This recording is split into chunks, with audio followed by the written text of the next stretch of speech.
Thank you. To introduce, my name is Kimmo Ahola. I come from TEKES, what is the National Funding Agency for Technology and Innovation. I think our logo is there in the screen as well. So we have been funding some of this research that Timo, Vasilis and others have been done here. But to my question to all of you is, when we are looking at this area, well, just a little bit more. I have been running last 6 years a national program in Ubicom embedded ICT. It's a ubiquitous computing for researchers. It's embedded ICT and electronics for companies, because they come a little bit later than the research. So we call it embedded. To put a perspective, I think in this area we have seen a lot of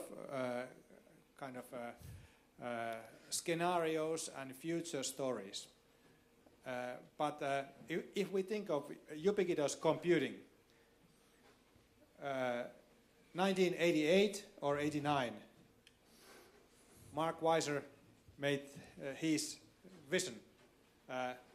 Where were you in 1988 or 89? Okay, I think some of you don't even remember where you were, if you were somewhere, in kindergarten or somewhere. Well, I remember where I was. I was in Tampere University of Technology, struggling with the last mathematics for my master's thesis, last courses in mathematics. But that's too long ago. But if we think, we also seen 2007, 2006 in the screen.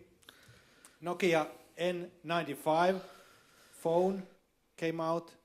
I also learned from my friends here from Finnish telecom operator that 3G network came to about 75% coverage in Finland in 2007.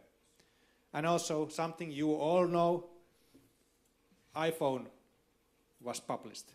So if you think where were you on 2007 and what you had then, I think you were playing with some electronic toys already. But thinking from 2007 till now, about 6 years. But my question is where we are in the next 6 years. And what should we study? Alchemy or something like that? So what should we study for our future in 6 years? Well, thank you, Kimmo. I think we just take a quick roundup, starting with Albrecht and then Kaisa, and etc. Quick takes on. Yeah, I think 6 years are an easy one, because that's mainly sort of extrapolating from what we have seen. I think also if you look from 2007, I think going more sort of 10, 15 years, as you said, is sort of probably the more challenging. But for the 6 years, what I really see is, as said earlier, we will increase media capture with different devices, and we will get the first memory aid devices that work. I would guess sort of, I think we have seen since the last 10 years in research, things like the SenseCam Microsoft tried out, where you get sort of every 30 seconds a picture taken of your environment. And if you try this out yourself, it increases your memory of the day. If you just watch it in the evening for 3 or 4 minutes, it increases massively. So I think those memory technologies, we will, within the next 6 years, get the first commercial products that really will help us to remember more, to basically increase our ability to remember things. And I think that that's one of the things which is clearly laid out with the technologies that are about to come. Yeah, 6 years indeed is not such a long time. So I was actually speaking with somebody over just over the coffee, not coffee break. I guess I was just dreaming about coffee. But over the break just now, that actually, I mean, if we think about what was sort of the vision about 10, 15 years ago, I mean, it hasn't changed that much. I mean, only seems now, like right now, we have lots of these technologies sort of implemented. So we actually start having these technologies and applications that can be tested in and tried out in a large scale in real life. So I think that's what I would say to that question. Okay, what should we study? We should study how people really appropriate these new applications, these new technologies in their real lives. But not only how they appropriate them, but also why don't they appropriate them. I think that's really interesting. For example, take the mobile augmented reality. It seems like now we have really great applications, or at least the platforms, they are there, and we have functioning devices. Of course, I'm really looking forward to see how this, for example, Google Glasses will work. But we should really understand how people use them, and if they don't, why don't they? I mean, we really should study both these successes and failures in a large scale, in a sort of wide populations, to understand people's sort of needs and wants and practices and experiences. Thank you. I guess my opinion is a little bit similar. I think that what people should be studying now is interaction and experience design. So we have a lot of great technologies on the market, but few people know how to combine them together to provide great experiences. So if you want to learn a skill that's going to help you in the next 6 years or the next 60 years, it'll be experience interaction design. I think from a technology perspective, we know a lot about the world around us, but one of the things we know the least about is ourselves.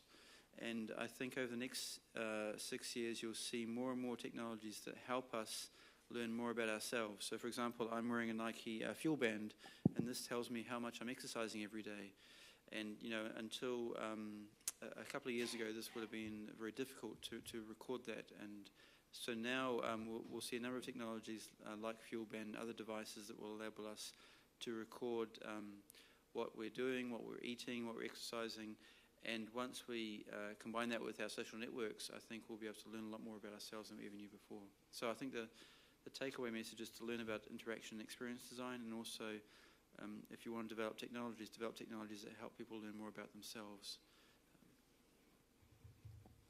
Hi. So I of course agree with everybody who has already been talking in this session now. It's good to be in this end of the table. So, but something what I would like to add, what I really believe in is the design and looking at the materiality of things, like looking at smart materials, looking at augmenting materials as tangible objects and the interaction around them.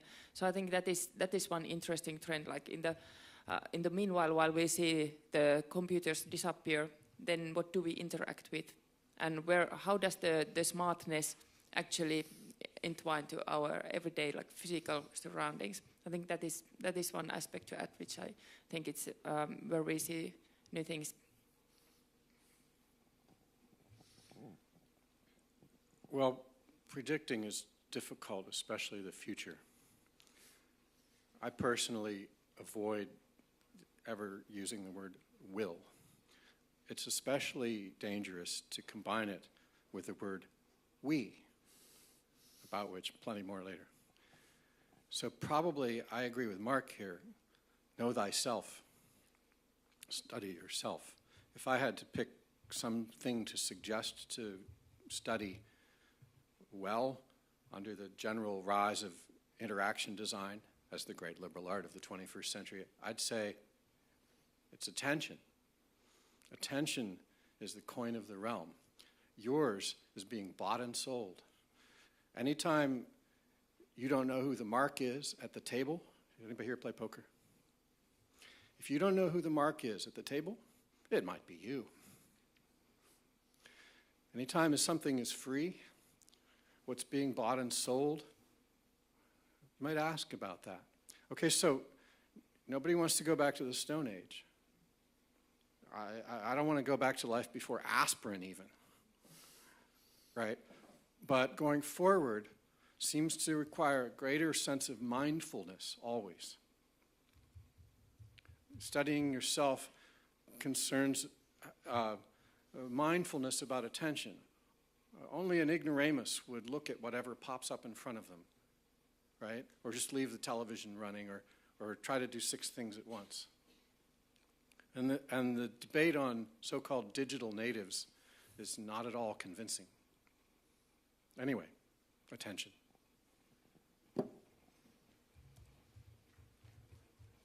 Okay, thank you. Hello, my name is Sebastian Weiss from Lancaster University. Pleasure to be here. I have a question which bothers me myself in my studies as a PhD student, which is related now to the speciality, the geographical speciality of information technology. I think it's quite relevant to discuss it because we're talking about systemic application of digital devices here on a kind of a city scale or maybe even beyond. So the question of space is quite an important one. I think Albrecht mentioned that we are capturing much more information, and I think we go for a society in which we actually rather record information on a continuous basis. And it might be so, but at the same time, I think we need to think about the way where this information actually ends up. Is it really desirable to be able to access, for example, everything that goes on in a space which is about 2,000 kilometers away? So I think it comes down really not only to how data is captured, but maybe more how it's actually being put to use. And I think there we have some interesting tensions, I think, here between some speakers in the audience, between maybe Ulrich's standpoint. I would be also very interested to learn about maybe Malcolm McCullough's standpoint and also what Mark says about this, who I think has a very interesting technology, what he looks at, which has very much connected to physicality. Thank you very much. First off, I hope somebody comes up with a better word someday than capture. Captives are held against their will, right? To capture something is an act of hostility. That's not the right word. Okay, so documenting everything, that's the question. How you know who Howard Rheingold is? One of the creators of The Well, one of the original social sites, and I did a lovely book on smart mobs, and recently a very good book about attention called Net Smart. He worried about the always-on panopticon. Always on. So when a technology is always on, that's different. Is there a complexity systems theorist in the house? They'll tell you that more is different, right? I'm not sure I answered your question. In fact, I'm pretty sure I didn't, sorry. Okay. Albrecht and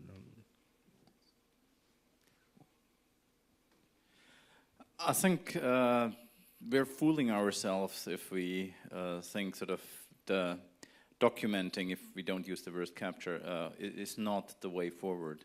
Because I think when you look for something on the internet, you don't care how many pages there are out there. So I think if you look back, and I sort of, coming back to the questions where we were sort of beginning of the 90s or end of the 80s, I started studying computer science, and that was sort of when the World Wide Web came out, and it was a very similar discussion. Why would we want 7 pages describing Ulu? One would be enough, and I think this is sort of, it's very much along these lines. The cost of having more is much less than the cost of having less. And I think the challenge is to put it to use, and that's what you said. And I think this is sort of what we need to find out over the next years. I think there is no problem with having 1 million photos taken, 100 million photos taken. If you can narrow it down to the 3 you want to look at, or if there is a movie of several thousand hours, if you have means to find that little piece, where somebody says the first word or whatever. This is sort of that's where the value comes in. And I think this question of do we want to sort of have everything is sort of in a way misleading. I think it's the question how we get to this, because I think we will have eventually everything, because it's so much cheaper and so much easier to record everything than being selective. Can I just add to this? I think it's quite right what you say. I think everything will be there. I think it's more the question of where it will be distributed. So when we think about now the situation, I think it's quite interesting that nobody mentioned actually the current development with the NSA. So all this information is there, but it's differentiated between 9 different companies. But in a way, if there's the switch in the background, it's still collected all by the NSA. So it's still aggregated somewhere. So it's more about reflecting on, I think, while information all will be captured and will always be stored somewhere, and there will be more and more and more of the capturing, and maybe nothing at some point might be uncaptured. It's more the question of how it's distributed. And I think, shouldn't we maybe think about what the value then of geographical technologies of one barrier, for example, where, for example, if it's desirable really, if I go to a place for you to necessarily know exactly what I'm doing. So if we will lose that kind of nature of having something for ourselves and having something for a personality, so to speak, in this system, which isn't necessarily always known and every time captured, if that makes sense, and known to a queryable agency who has an all-encompassing view of ourselves, I guess. I think the life is changing, and I think that's one of the things you describe. And I think my best guess is that if it's digital, it is potentially public, and I think we have seen this with Swiss bank records. I think if you have sort of followed up German newspaper over the last years, and that's another one which follows just from technology. Basically, copying your whole life. Basically, if this is stored, let's say, your life recorded in HD on hard drives, in a few years, copying all your life will only take sort of 5 or 3 seconds or 10 seconds. And so the idea that everything that's digital eventually will sort of be not, we will have no technologies to keep it private. So once it's digital, it may be sort of just shared. So get on with it.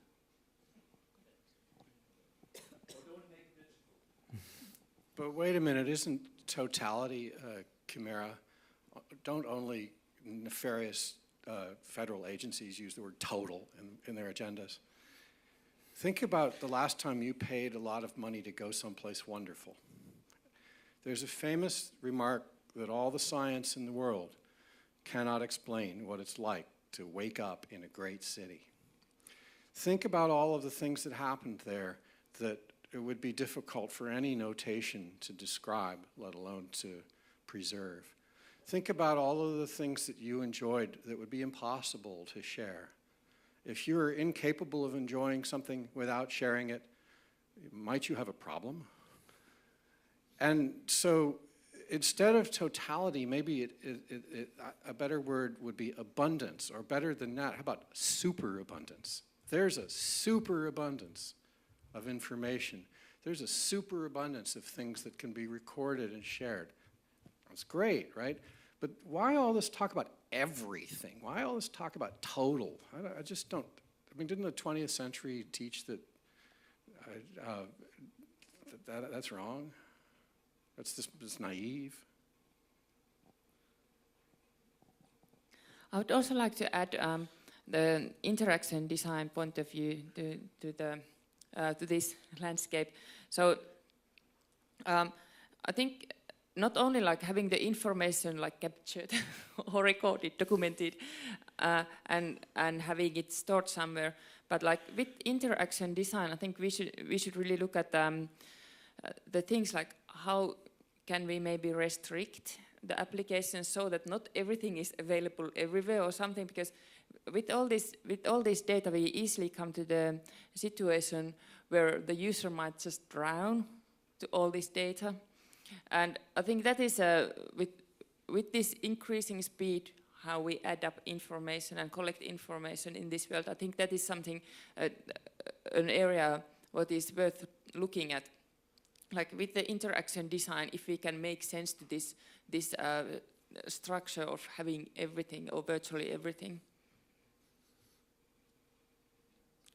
There's a wonderful thinker on urban computing who lived in Finland for a little while and who was on one of these summer schools a couple years ago, Adam Greenfield. Do you know him? And one of the principles he would have people recall is that in an age of pervasive computing, you can no longer be so sure who is a user. A lot of things become experienced passively or ambiently or without clicking accept. All right, thank you. Next question. I suppose it's a follow-up question from the previous one. I'm wondering about the ethics aspect. I often think that it ends up as a footnote in research papers, a mention of nothing concrete into actually how we should get around it, not get around, but approach the ethics part of it. How do we set up an ethics program? What kind of questions do we ask? Are they relevant? The questions that we ask, are they relevant now as they will be in 10 years' time? Are they relevant to the kids that are growing up now who will be different to the way we understand the digital world surrounding us? They might not mind. So, yeah, that's the gist of my question. I think I put it in the middle of my slide, sort of that this century is basically it's not much about technology design. It's about sort of the ethical steps we want to take when designing things. And I think we can go back 10 years when there was a search engine called Alta Vista and a startup sort of at that time Ranging, which became Google. And I think the interesting part was they made value choices. And the question is sort of on what ethical basis. I think Google chose to take your privacy but give you attention. And Alta Vista at that time had a lot of pop-ups and they tried to capture your attention, but did not care about your privacy. Similarly, we see at the moment that Microsoft is trying with some of the Outlook advertising, at least in Germany, to argue for sort of privacy and having other values. So I think it's what is important to understand if we look at the whole ethics thing. Humans are in a very complex value mix.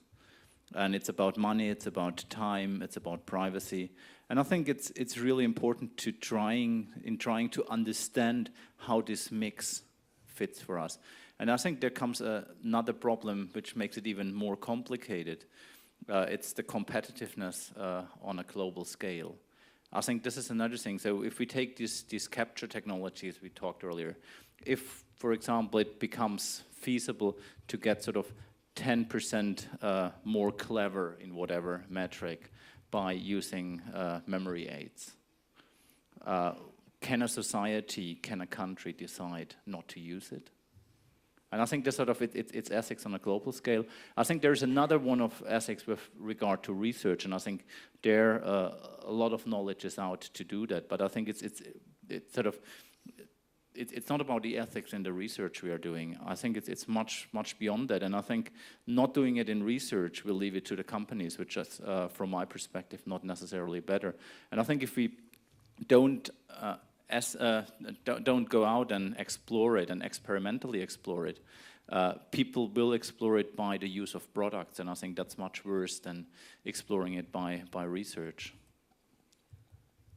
Perhaps just add to that, I think, I mean, your question is really, really important, and it's interesting how it really sort of like evolves, as Albrecht kind of described here, over time and in different countries. So for example, in Finland, we have only just quite recently started kind of asking for ethical permissions for our research studies, whereas I know that in at least I think I know that, for example, in the US, it has been sort of tradition for a much longer time. So we're kind of just getting into that. At the same time, I really think that we have to kind of try to, we as designers and technology developers, we have our own values and our own sort of principles, how things should work, but we have to be very, very sensitive to what our participants, and of course kind of broadening it to the larger population, what is important for them right now and what do they consider right and wrong.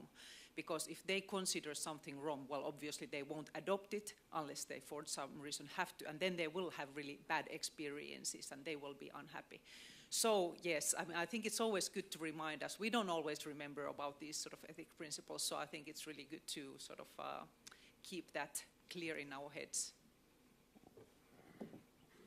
Oh, it occurs to me that one of the challenges is that over the last few hundred years, the pace of technology change has significantly accelerated. And it may be that now the pace of technology change is faster than the pace of ethics change. So, for example, and people now are trying to look at the copyright issue of copyright using laws that were written for managing paper books. And by the time they've figured out how to apply those laws to CDs, we've already now got, of course, things like Netflix and very large digital repositories online. So there's an interesting challenge that what happens when your lawmakers can't respond to technology developments fast enough? And then, of course, you can also think about how ethics of societies change over time. Maybe in the Middle Ages or before, the society ethics may have been largely determined by religious beliefs. And of course, and recently, especially in Europe, it seems like you have very, very multicultural nations, and in those countries, you don't have, as medieval times, monolithic religions across all the countries. So when we now no longer get our ethics from religion, where do they come from? And at what timescales do they change over? And how do those timescales relate to the timescales of technology in our lives that may be causing these ethical problems? So I think it's a very interesting time for all of us to be in, and I don't really have any easy answers of how we can address all those concerns, but certainly we'll see lots of change happening very soon. Yes, I also think that it's for research. It's a little bit research is in a little bit different position than industry in this one, because I strongly believe that research has this role that we should also provoke discussion inside the societies, and especially research which is very application oriented and applied, such as Ubicom or human-computer interaction. We have a chance to explore with ideas so that the big audience would maybe become more aware what are the possibilities, what are the dangers, what are the ethical risks in technology. So I actually think very much that it is better that we explore and expose those ideas in the research, because we cannot stop the development. For most of the applications, what people can think of, somebody will develop them anyway. And it's better to try them out in the research rather than somebody makes a product and implements the thing or makes it as a society level decision of having some kind of technology just based on no bigger background in the area. So I would rather push the research looking at these different ethical aspects on the research side than do it somewhere else. But it is very interesting question. It is very very topical, and this is something that since the technology moves so fast, we will certainly have some clash there now and probably more in the future even. Thank you for bringing up the question of ethics. So far as I can tell, I mean, I'm not a political scientist. Is there a political scientist in the house? Who's read Aristotle's Nicomachean Ethics in the last 5 years? I think it's been like 8 or 9 years since I last read it. I want to check that one out. But I do know this. Questions of ethics can be approached through questions of civility. Civility is a good one. There's a famous line in America from a guy named Oliver Wendell Holmes that my freedom to swing my arms ends somewhere before my neighbor's face.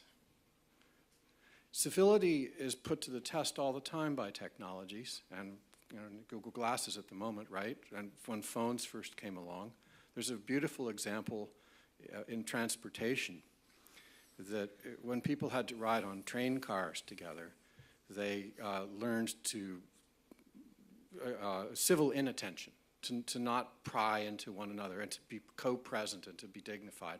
Whereas when they drive around in cars separately, there's a greater tendency to regard other people as mostly just in the way, And so questions of technology and ethics also come back to know thyself at least some way, in that civility consists largely of letting other people have their thoughts too. It's not civil to crank your speakers really loud at 2 in the morning, and it's not civil to take over the conversation like I'm doing right here. So I'll stop. All right. Thank you. Hello, I'm Arnab from INRIA. My question is mainly for Albert. You said about the search in Google, like it always comes up, like we always click in the first 3-4 links. So few months back I saw a video in TED Talk, like Google tries to create an information bubble and feeds us with the data, and they have a like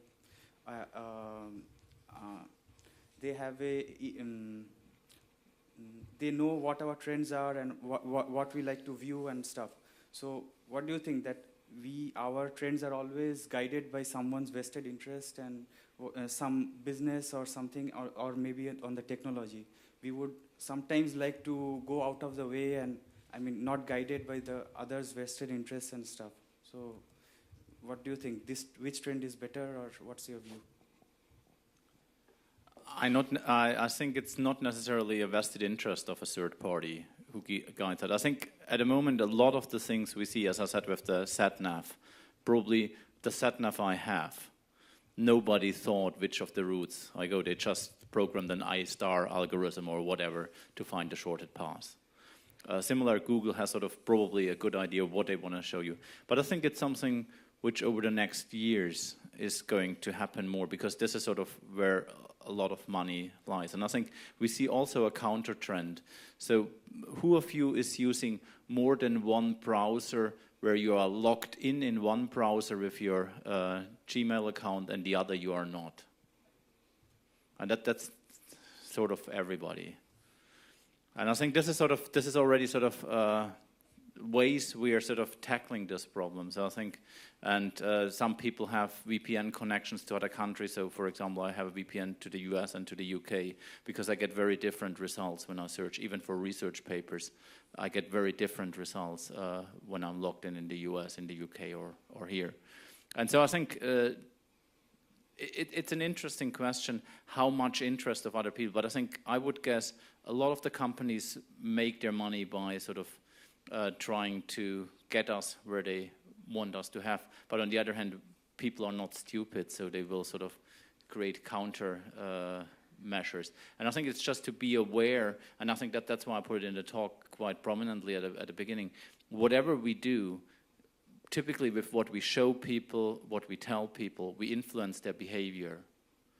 And I think it's better to have sort of a clear idea, if you design a product, how you steer that, rather than that it is a byproduct of which algorithm you choose by accident. Okay, Malcolm, take your turn. This is the entr'acte, this is the intermission.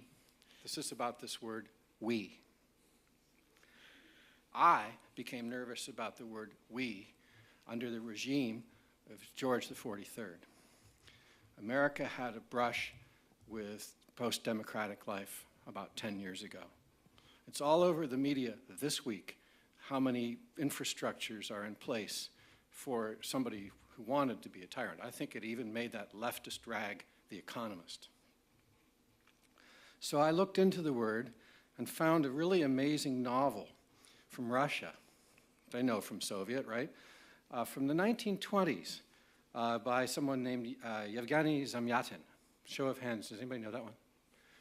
This is where Orwell got all his stuff, it turns out. Just 3 quotes here.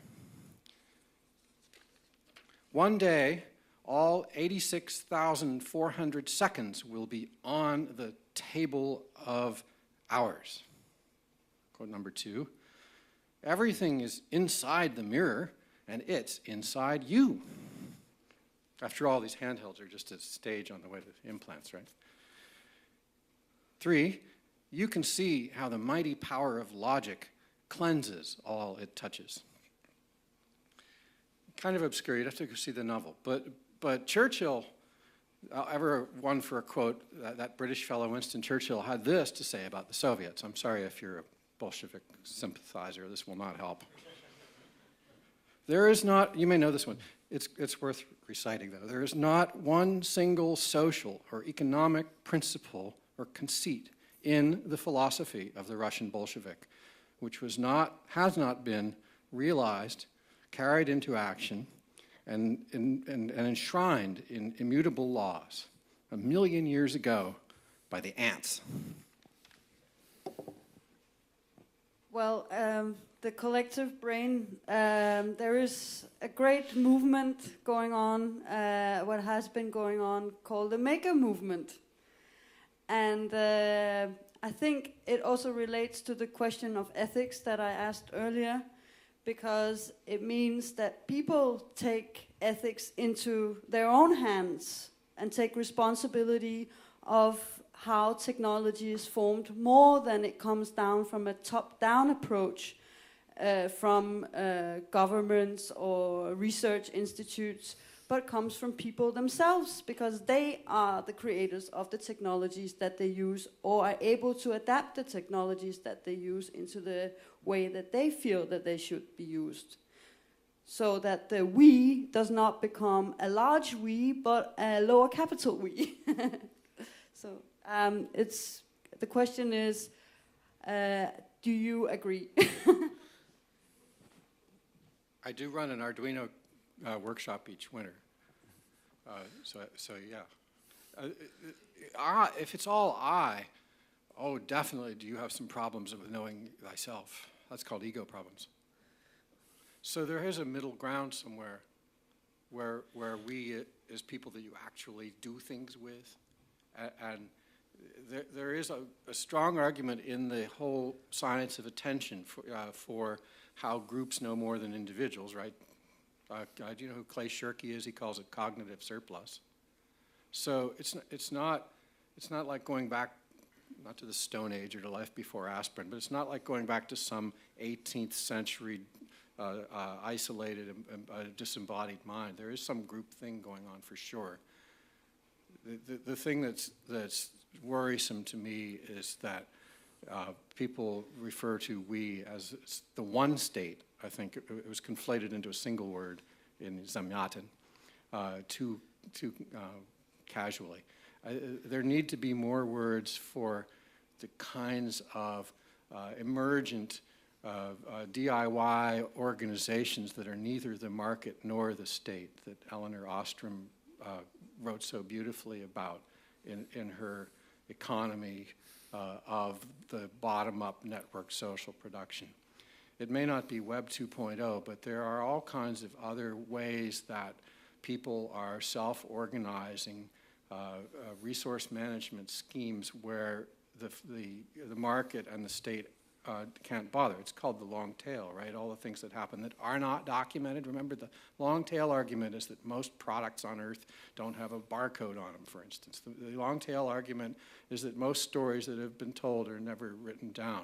The long tail argument is that most data that are collected will never be seen by human eyes. There are 1,000 long tail arguments.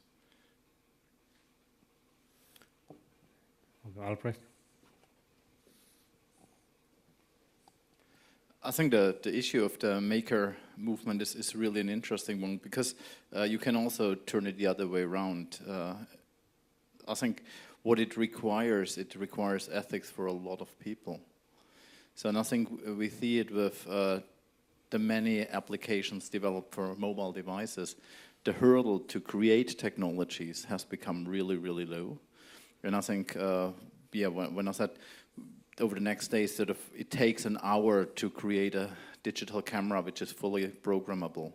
And I think the question is, how can we ensure that sort of there is ethical coherence, or at least some ethical concerns across all the people who are now empowered to create? And I think it's the fundamental question, if you think people do good or people do bad. And I think that's sort of, it's not just one way, it's the other way. And I think governments are worried about that in a way, at least sort of some of them. Okay, I'm going to be selfish and I use the last remaining 5 minutes on my own question. And this question dates back 3 years. So we were having this very first panel discussion 3 years ago, and we had 6 gentlemen in the panel. You have to believe the first question was that why there are no ladies in the panel, because there were no ladies among the instructors. But I was rather put off by the question, and I responded that these gentlemen are not here because they have balls, but because they have expertise. So given that as a backdrop, so we talked about I versus we, so let's talk about a little about he versus she. So everything that we are doing here, and I think, was it Albert that may refer to hairdos and hairstyles? And typically, ladies have different hairdos than guys. So just a quick round of comments that what we are doing here as researchers, whether we are guys or gals. So what's your take on, should we give, what kind of emphasis, if any, we should give to this aspect in the really big scheme of things? And I think we let the ladies start. Kaisa and Jonna, and then Alfred, Mark, and Malcolm. Thank you. I was going to start anyways. But yeah, actually, yeah, I typically don't kind of, to be honest, like this question, but I mean, let me answer it in another way. I think we are going to the direction of diversity.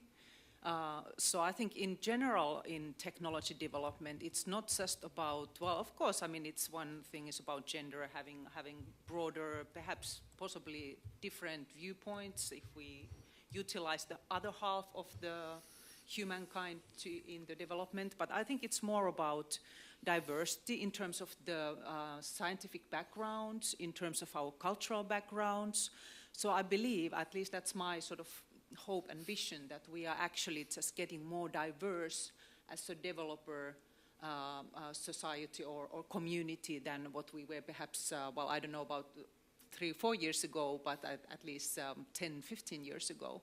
So I would say that it's really a nice value, at least I have that in my value system, that there are people in different backgrounds joining this development. I believe that we also can then better take into account these different user needs and in that sense create better technology and better world. Thank you.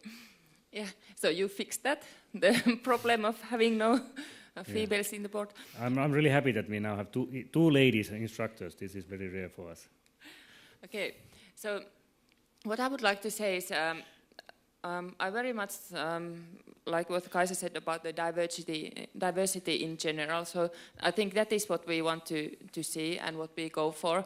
And when people from different backgrounds and different histories, different experience, when they meet, that is where we can create something totally new, because we get so many viewpoints. And gender is just one aspect on that. So also, we are all the situations are born from the history and derive from something, so from somewhere else. So, for instance, in this human-computer interaction field where I position myself, we have traditions which are like very heavily relying on engineering traditions. And if you just look at the numbers and the gender distribution, what has been over there over the decades, over the years in the past, it has been male dominated. And of course, every situation when you come up with a new field such as UbiCom or HCI, user experience, of course people shift from these different fields to form this new field. So nothing is born from isolation, and it gets time to get things balanced, of course. Then I would also like to, I am also aligned with Kaisa's opinion about that, like I don't also typically like these questions of having gender in the foreground, because I probably present this Scandinavian tradition, which is quite equal altogether for the society compared to many other parts of the world. And for instance, in Finnish language, how we don't even have a separate word for he and she. So that's the cultural background, which is also visible in things what I do. But of course there are issues, but I think they are part of the larger discussion around societies, around culture we live in, about things such as glass ceilings and so on. So that's basically my... All right, thank you. Albrecht, your take on gender? Okay, now the guys have to fight back a little bit at least. Obviously daring to say something. So I think it's quite an important issue, and I think I take the gender out of diversity in a way. It's not just about diversity. I think diversity is much more complex than gender, because with gender we have sort of a 50-50 split in most societies. And I think we haven't really utilized this very much, especially in engineering. We see it in computer science in Germany. We have sort of women massively underrepresented. And it hurts on an economic scale. And so I think diversity is one issue, but I think sort of utilizing the second half in technology development is quite an issue we should put forward. And that's why I'm quite happy that we have also a number of, or a good number of students, female students here. I think there are different viewpoints on things, and this is from a consumer side as well as from a creator side. And I think I bring it back to one of the slides I had. I said, if it appeals only to 10,000, 1 in 10,000, it may be still a viable case. And I think what we have seen with the technology development being male-dominated, I think a lot of devices we see nowadays are more or less designed for the male target group. I think only over the last 10 to 15 years, car companies I have worked with have started really to look into how to design for women. I know some mobile device companies. And I think this is an opportunity, and I think that comes back to your question, what is the next 6 years? And I think designing really deliberately, and then perhaps going the route of diversity, really deliberately designing for groups, be it male, be it female, be it sort of people in the age group of 45 to 50 with a certain condition. So I think really daring to be specific. Okay, Mark, now you have in your workshop 1 lady and 22 gentlemen. So what's your take on this? Yes, I'm not sure why that happened. It's a bit sad. I guess one lesson that I often teach when I'm teaching interaction design classes is the lesson learnt from the example of the Nintendo Wii. So how many of you have played the Nintendo Wii? Almost everybody? Great. Before the Wii, how many of you had played with the PlayStation or Xbox? That's a few less. Okay. So I use the Wii as an example because Nintendo brought technology to market in the Wii that was in some ways lagging. You know, they introduced the Wii a year after the PlayStation. The Xbox had come to market, and it was released the same month as the PlayStation 3. But it was a huge success because what Nintendo did is they broadened the market. With using the Wiimote controller, they allowed, and with the game to develop, they positioned the Wii as not necessarily a game machine, but a social machine.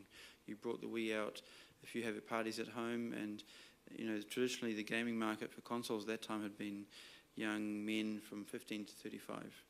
And the competitors, Microsoft and Sony, had said, well, we just have to have faster machines, better graphics, and everything like this. But Nintendo said, well, we can't compete in that way. Why don't we, you know, there's a lot more people in the world than the young men, 15 to 35. So if we put out a device that grandparents can play with their grandchildren, that people can play at parties, we had a huge big market. And I think there's a lesson for that also with diversity as well. I think that if you are trying to design technology to be used by everybody in the world, it's really scary if your design team are made up by males or a particular segment of society. So the companies that understand this realize that it's really important to have diversity in your design teams and your HCI teams because it brings a lot of different perspectives. It means that people will be able to enable you to get into markets you'd never had been in before. So I'm sad there's only one woman in my course. All of you other women are going to miss out on some great material, but hopefully you'll get it some other way. And yeah, I noticed that. I'm not sure why that happened, but it's very unusual. So yeah. Maybe next It must year have more. been the description of a workshop or something. Yeah, and that's all those men terms I put into the abstract or something, I'm not sure. Yeah. Well, somewhere, some philosopher must have written how women bring forth life itself into the world and men have got to do something. But I think it's really a difficult question to bring up in a closing minute, right? Technology and gender without falling into stereotypes. So I thank my colleagues here for steering it into a conversation about diversity instead, you know, where, what was it Bob Marley said, the color of your skin should matter no more than the color of your eyes. In my workshop this afternoon, we're going to line everybody up on by the length of their thumbs. So look, what technology has ever raced across so many different borders of society and economics and culture than handheld mobile communications? It's amazing. More than television, more than automobiles. How many billion in how short a time? Is there a sociologist in the house?